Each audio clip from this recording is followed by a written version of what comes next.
الحمد لله نحمده ونستعينه ونستغفره ونعوذ بالله من شرور أنفسنا ومن سيئات أعمالنا من يهده الله فلا مضل له ومن يضلله فلا هادي له ونشهد أن لا إله إلا الله وحده لا شريك له ونشهد أن سيدنا ومولانا محمدا عبده ورسوله قال الله تعالى في كلامه المجيد والفرقان الحميد أعوذ بالله من الشيطان الرجيم بسم الله الرحمن الرحيم يا أيها الناس اتقوا ربكم الذي خلقكم من نفس واحدة وخلق منها زوجها وبث منهما رجالا كثيرا ونساء واتقوا الله الذي تساءلون به والأرحام إن الله كان عليكم رقيبا وقال رسول الله صلى الله عليه وسلم برواية أبي هريرة رضي الله تعالى عنه إذا مات الإنسان انقطع عنه عمله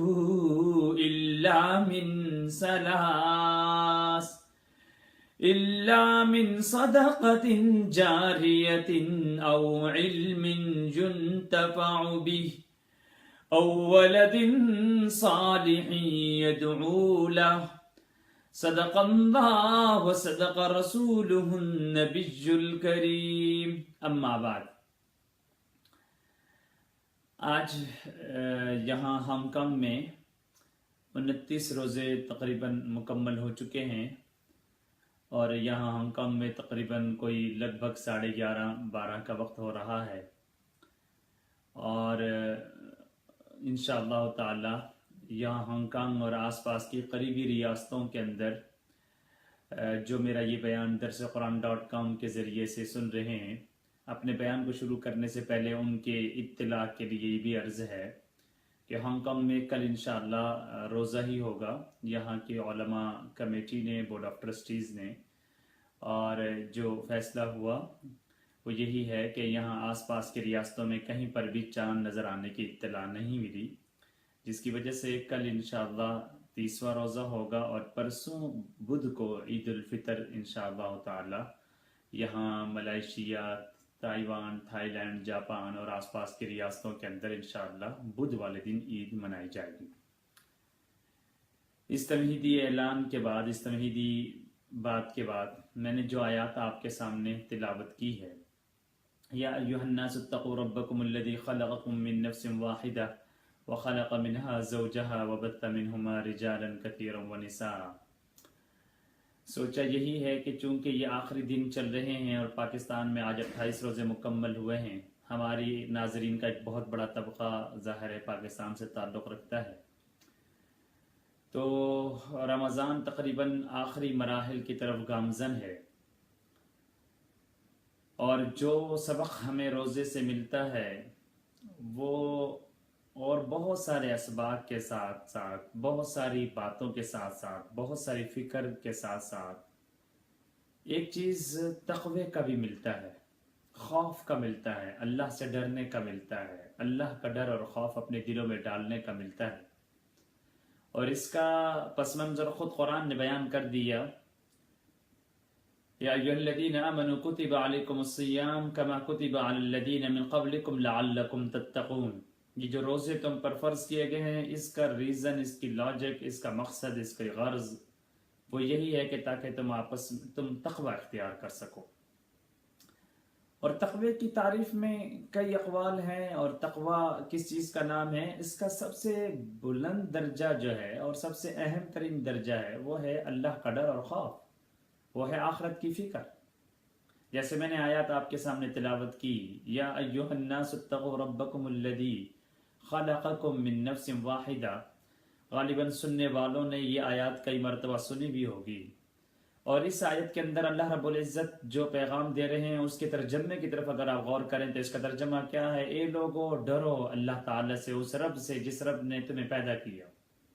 من نفس واحدہ وخلق منها زوجها وبث منہما، تمہیں جوڑوں کے اندر بانٹ دیا اور تمہارے سے ہی نسل کی افزائش کی، اور کسی کو مرد پیدا کیا کسی کو عورت پیدا کیا. واتقوا اللہ الذی تساءلون به والارحام، اور ڈرو اللہ تعالیٰ سے، اور خاص طور پہ ان طبقات کے بارے میں جن کے بارے میں کل قیامت والے دن تم سے پوچھا جائے گا. اور حیران کن بات یہ ہے کہ یہ آیت تقوی سے متعلق ہے اور اللہ کے ڈر اور خوف سے متعلق ہے. نبی اکرم صلی اللہ علیہ وسلم نے جا بجا اس آیت کی تلاوت فرمائی، اور جا بجا حضرات صحابہ کرام کو اس آیت کے ذریعے سے مخاطب ہو کر بھی ارشاد فرمائے اور ان کو تقوی کی نصیحت اور وصیت فرمائی. اور صرف اس جگہ پر نہیں بلکہ قرآن پاک میں اگر آپ کسی بھی سورت کو کھولیں تو کہیں بھی کسی بھی سپارے کو کھولیں تو بار بار تقوی کا ذکر ہے. اتقوا اللہ یا ایھا الذین آمنوا اتقوا اللہ یا ایھا الذین آمنوا اذکروا اللہ یا ایھا الذین آمنوا اتقوا یا ایھا الذین آمنوا استعینوا یا ایھا الذین آمنوا لا تأکلوا اموالکم بینکم بالباطل. یعنی ہر جگہ پر اللہ رب العزت نے یا ایھا الذین یا ایھا الذین آمنوا یا ایھا الناس، لوگوں کو اللہ رب العزت نے اللہ سے ڈرنے کا حکم ارشاد فرمایا کہ تمہارے سامنے کامیابی کا زینہ اور تم میں شخص وہی کامیاب ہے جس کے دل میں اللہ کا ڈر اور خوف ہو. اور یہ آیت فکر آخرت سے متعلق ہے، لیکن صلاۃ و سلام ہو محمد الرسول اللہ صلی اللہ علیہ وسلم. نبی اکرم صلی اللہ علیہ وسلم خوشی کے موقع پر بھی یہ آیت نہیں بھولے، اور خوشی کے موقع پر بھی حضرات صحابہ کرام کو فکر آخرت کا سبق دیا ہے. یہ جو آیت میں نے آپ کے سامنے تلاوت کی ہے، اگر آپ دیکھیں تو بہت سارے نکاح خوان حضرات جو نکاح پڑھاتے ہیں وہ اسی آیت کی تلاوت کرتے ہیں، کیونکہ یہ سنت ہے رسول اکرم صلی اللہ علیہ وسلم کی. اور نبی اکرم صلی اللہ علیہ وسلم نے حضرات صحابہ کرام کی نکاح جو کہ خوشی کا موقع ہوتا ہے، مسرت کا موقع ہوتا ہے، فرحت کا موقع ہوتا ہے، انبساط ہوتی ہے، دو جوڑے آپس سے مل رہے ہوتے ہیں، دو خاندان آپس سے مل رہے ہوتے ہیں، ایک خاندان بسایا جا رہا ہوتا ہے، لیکن اس خوشی کے موقع پر بھی نبی اکرم صلی اللہ علیہ وسلم نے فکر آخرت کو یاد دلایا اور فکر آخرت کا ذکر کیا، اور لوگوں کے اندر اس یاد کو، اس انداز کو، اس فکر کو، اس کڑھن کو لوگوں کے دلوں میں بسانے کے لیے نبی اکرم صلی اللہ علیہ وسلم نے اس آیت کی تلاوت فرمائی ہے. اس سے ایک سبق ملتا ہے کہ نبی اکرم صلی اللہ علیہ وسلم نے کبھی بھی فکر آخرت کے بارے میں نبی اکرم صلی اللہ علیہ وسلم نے اسے بھلایا نہیں ہے. اور صلاۃ و سلام و نبی اکرم صلی اللہ علیہ وسلم خود فرمایا انا استغفر فی کل یوم 100 مرہ، یعنی میں تو ہر روز 100 سے زیادہ بار استغفار کرتا ہوں، اللہ سے ڈر رکھتا ہوں، اللہ سے خوف رکھتا ہوں. اور یہ پیغام دیا امت کو کہ میں نبی اور پیغمبر ہو کر بھی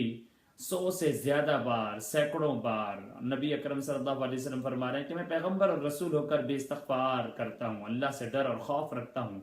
تو اے مومنو تمہیں تو زیادہ ضرورت ہے، اے ایمان والو ہمیں تو زیادہ ضرورت ہے استغفار کی، توبہ کی، اللہ سے معافی کی، اللہ کے ڈر کی، اللہ کے خوف کی. وَلِمَنْ خَافَ مَقَامَ رَبِّهِ جَنَّتَانِ. نبی اکرم صلی اللہ علیہ وسلم حضرات صحابہ کرام کو بارہا اس کی تلقین فرما رہے ہیں، حب الدنیا و کراہیت الموت، اور بار بار فرما رہے ہیں کہ ڈر ہے کہ تمہارے اندر دنیا کی محبت گھس جائے گی اور آخرت کا ڈر اور آخرت کی فکر ختم ہو جائے گی. آج دنیا میں سب سے بڑے فساد کی جڑ یہی ہے. آج ہر شخص دوسرے کے حقوق کو غصب کر رہا ہے، اس کے حقوق کو تلف کر رہا ہے. اس کی بنیادی وجہ ہے کہ اس کے دل میں اللہ کا ڈر اور خوف نہیں ہے. جب معاشرے سے اللہ کا ڈر اور خوف ختم ہو جاتا ہے، وہ معاشرہ بگاڑ کی طرف چلا جاتا ہے، وہ معاشرہ تباہ ہو جاتا ہے. معاشرہ افراد کے مجموعے کا نام ہے. جب افراد کے دلوں سے، جب افراد کے ذہنوں سے اللہ کا ڈر اور خوف ختم ہوگا تو آٹومیٹکلی معاشرے سے بھی اللہ کا ڈر اور خوف ختم ہو جائے گا. جب معاشرے سے اللہ کا ڈر اور خوف ختم ہوگا، اس ملک سے، اس ریاست سے، اس جگہ سے اللہ کی برکتیں اور رحمتیں ختم ہو جائیں گی۔ اس لیے میرے بھائی، رمضان کے ان آخری دنوں کے اندر ہمیں یہ دیکھنا ہے کہ آیا ہم نے اپنے رمضان میں اپنے دل کا محاسبہ کس حد تک کیا ہے۔ اکابر نے، بزرگوں نے، علماء نے، صوفیاء نے اس کی نشانی یہی بتائی ہے کہ اگر رمضان کے انتہا تک اور رمضان کے بعد تک اگر دل میں نرمی آئی ہے، دل میں چینجنگ آئی ہے اور نمازوں کی طرف رجحان بڑھا ہے، عبادات کی طرف لذت بڑھی ہے، عبادات کا شوق بڑھا ہے اور روزے رکھنے کا شوق بڑھا ہے اور نفس دب گیا ہے، خواہشات دب گئی ہیں اور اس کے علاوہ برے خیالات دب گئے ہیں، اس کے دل میں نیکی کے جذبات پیدا ہو گئے ہیں، تو اکابر اور علماء اور بزرگوں نے یہ لکھا ہے کہ یہ نشانی ہے اس بات کی کہ اس کا رمضان کامیاب ہو گیا ہے، یہ نشانی ہے اس بات کی طرف کہ اس کا خاتمہ اچھا ہو رہا ہے، اس کے رمضان کا اختتام اچھا ہو رہا ہے۔ اور جب اس مہینے کا اختتام، اس مہینے کی عبادات اچھے طریقے سے گزر گئی تو تجربہ گواہ ہے کہ سال کے دیگر 11 مہینے بھی اچھے طریقے سے گزریں گے، سال کے دیگر 11 مہینوں کے اندر بھی نور آئے گا، برکتیں آئیں گی، فرحتیں آئیں گی۔ صلاۃ و سلام ہو نبی اکرم صلی اللہ علیہ وسلم کی ذات اقدس پر کہ نبی اکرم صلی اللہ علیہ وسلم نے حضرت سلمان فارسی کو مخاطب ہو کر یہ فرمایا تھا، اے سلمان، جو شخص بھی ان 3 چیزوں کو کثرت کے ساتھ رمضان کے مہینے میں کرتا رہا ہو، اور وہ شخص جس نے کثرت کے ساتھ قرآن کی تلاوت کی ہو رمضان کی راتوں میں، استغفار کیا ہو، افطاری کروائی ہو کسی بھوکے اور پیاسے کو، میں محمد الرسول اللہ صلی اللہ علیہ وسلم اس کے لیے جنت کی گارنٹی دینے کے لیے تیار ہوں، میں جنت کا ضامن ہوں اس شخص کے لیے۔ اس لیے آج ہر مرد کو، ہر عورت کو، ہر شخص کو یہ دیکھنے کی ضرورت ہے کہ اس کے دل میں تبدیلی کتنی آئی ہے، اس رمضان نے اس کے اندر تبدیلی پیدا کی ہے یا نہیں کی ہے۔ اگر تبدیلی آئی ہے تو یہ قابل مبارک بات ہے، قابل فرحت بات ہے، اسے خوشی کے طور پہ قبول کرنا چاہیے، روحانی ترقی ہوئی ہے۔ لیکن اگر تبدیلی نہیں آئی ہے تو میرے بھائیوں اور میرے دوستوں، یہ فکر کی بات ہے، یہ کڑھن کی بات ہے۔ اس آخری لمحات کے اندر بھی اپنے خاتمے کو اچھا کرنے کی کوشش کیجئے۔ کیا میرے اور آپ کے سامنے وہ حدیث نہیں ہے کہ جس میں نبی اکرم صلی اللہ علیہ وسلم نے عجیب جملہ ارشاد فرمایا تھا اور حضرت نبی اکرم صلی اللہ علیہ وسلم نے آمین آمین کے جملے استعمال فرمائے تھے، اور صحابہ کرام نے پوچھا یا رسول اللہ آپ آمین آمین کیوں ارشاد فرما رہے ہیں؟ تو اس میں کئی 3 باتوں میں سے ایک اہم بات یہ تھی کہ کوئی شخص ایسا ہے جس پر رمضان گزر چکا اور اس نے رمضان میں اپنی بخشش اور مغفرت کا فیصلہ نہیں کروایا، وہ بھی تباہ و برباد ہو جائے، وہ بھی ہلاک ہو جائے۔ اس پہ بد دعا ہوئی ہے۔ نبی اکرم صلی اللہ علیہ وسلم کبھی بھی ساری زندگی بد دعا نہیں دیتے تھے۔ نبی اکرم صلی اللہ علیہ وسلم کیا رحمت للعالمین کا منبع تھے،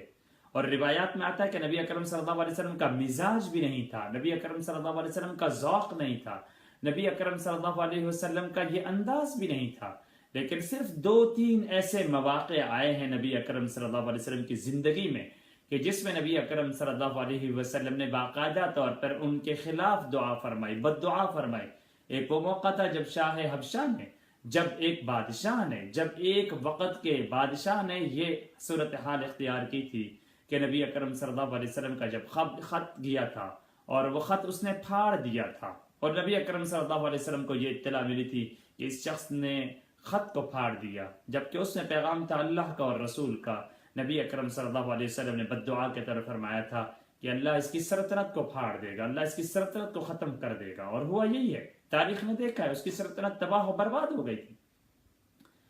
اسی طریقے سے نبی اکرم صلی اللہ علیہ وسلم نے، اور روایات میں کہیں ایسا نہیں ملتا، لیکن یہ ایک ایسی روایت ہے جس روایت کے بارے میں یہ آ رہا ہے کہ باقاعدہ طور پر اللہ کی طرف سے یہ حکم آ رہا ہے کہ ایسا شخص تباہ و برباد ہو جائے جس شخص کے اوپر رمضان گزر چکا تھا اور اس نے رمضان کے اندر اپنی بخشش اور مغفرت کا فیصلہ نہیں کروایا تھا، یہ شخص تباہ و برباد ہو جائے۔ اس شخص پہ تباہی و بربادی اور ہلاکت ہے۔ اس لیے میرے بھائیوں، میرے دوستوں، میرے بزرگوں، جن لوگوں تک میری یہ آواز جا رہی ہے، ان لوگوں کو یہ چاہیے کہ وہ اپنی اس تربیت کو زندہ کریں، اپنے اندر خوف آخرت لائیں، اپنے اندر فکر آخرت لائیں، اپنے اندر احساس پیدا کریں کہ ہمارا یہ رمضان کہیں کھوکھلا تو نہیں جا رہا، کہیں خالی تو نہیں جا رہا۔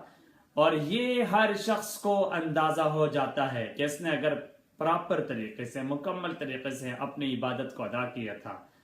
تراویح میں آتا رہا، قرآن کو سنتا رہا، قیام اللیل کو پڑھتا رہا، اسی طریقے سے وہ تہجد کی پابندی کرتا رہا، وہ رمضان کی پابندی کرتا رہا، وہ بھوک کے اس عالم کو بھی برداشت کرتا رہا، اور انتہائی سخت گرمی کے اندر بھی 45 اور 46 کی ڈگری میں کام کرنے والا وہ مزدور جو پسینے سے شرابور ہے، جو گرد آلود ہے، لیکن وہ پھر بھی اللہ کی یاد کو اپنے دل میں بسائے ہوئے وہ پھر بھی روزے کو پورے طریقے سے ادا کر رہا ہے، وہ پھر بھی نماز کو پورا کر رہا ہے، وہ پھر بھی عبادات سے غافل نہیں ہے۔ یہی شخص ہے جو اپنی جھولی بھر چکے ہیں، یہی وہ شخص ہیں جو اپنا دامن بھر چکے ہیں۔ انہی کے بارے میں خوشی ہے، انہی کے بارے میں بشارت ہے، انہی کے بارے میں اللہ رب العزت کی طرف سے یہ حکم ہے کہ محمد الرسول اللہ صلی اللہ علیہ وسلم انہیں کہہ دیجئے کہ تمہارا بدلہ میری ذات ہے، تمہارا بدلہ میں خود ہوں۔ اس لیے عزم کیجئے کہ اگر ہمارے اس رمضان کے مہینے میں کوئی غفلت اور کوتاہی ہوئی ہے، اللہ کے دربار، اللہ کے حضور سر بسجود ہو کر گڑ گڑا کر دعائیں کیجئے، معافی مانگیجئے، رو کر چھوٹے بچے کی طرح لجاجت کے ساتھ معافی کے ساتھ اللہ سے معافی مانگیے۔ اور اگر رونا نہ آیا، کابر اور بزرگوں نے یہ لکھا ہے کہ رونے کی شکل بنائیے، رونے کا انداز اختیار کیجئے، ہو سکتا ہے اللہ تعالیٰ کو یہ شکل پسند آ جائے۔ احب الصالحین ولست منہم لعل اللہ یرزقنی صلاحا، میں خود تو نیک نہیں ہوں لیکن نیکوں کی شکل اختیار کرتا ہوں، نیک لوگوں سے محبت کرتا ہوں۔ لعل اللہ یرزقنی صلاحا، شاید اللہ تعالیٰ انہی نیکوں کے ساتھ بیٹھنے سے، نیکوں کی شکل اختیار کرنے سے، اور ان بزرگوں کے انداز اختیار کرنے سے، ان بزرگوں کی صحبت اختیار کرنے سے اللہ تعالیٰ میری کشتی کو بھی کنارے پر لے آئے، اللہ تعالیٰ میرا بھی بیڑا پار کر دے۔ میرے بھائیوں، یہی لالچ اور یہی حرص مجھے بھی ہونی چاہیے، آپ کو بھی ہونی چاہیے۔ اللہ تعالیٰ ہم سب کا حامی و ناصر ہو۔ وآخر دعوانا ان الحمد للہ رب العالمین۔